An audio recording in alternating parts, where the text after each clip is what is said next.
ABŞ prezidentinin xüsusi elçisi Steven Witkoff bazar günü Berlində Avropa liderləri və Ukrayna prezidenti Vladimir Zelenski ilə görüşlər keçirəcək. Bölgə TV-nin məlumatına görə bu barədə The Wall Street Journal mənbələrinə istinadən xəbər yayıb. Mənbələrin sözlərinə görə o, 14-15 dekabrda Böyük Britaniya, Almaniya və Fransadan olan danışıqçılarla görüşəcək.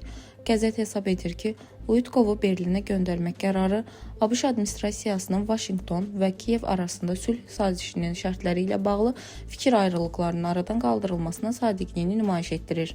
Nəşr yazır ki, Fransa prezidenti Emmanuel Macron, Böyük Britaniyanın baş naziri Keir Starmer və Almaniya kansleri Friedrich Merz, eləcə də onlara müşavirlərinin Berlin danışıqlarındakı iştirakı gözlənilir. Qəzet xatırladır ki, Avropa liderləri əvvəlcə ABŞ-ın sülh planı ilə bağlı təkliflərini müzakirə etmək üçün bu həftə sonu Trumpla görüş təşkil etmək istərdilər. Trump daha əvvəl bildirib ki, ABŞ yalnız Vaşinqton bu danışıqların səmərli olacağını başa düşəcəyi təqdirdə Avropadakı görüşü nümayəndə göndərəcək. Dilbər Vüqar qızı, Bölgə TV.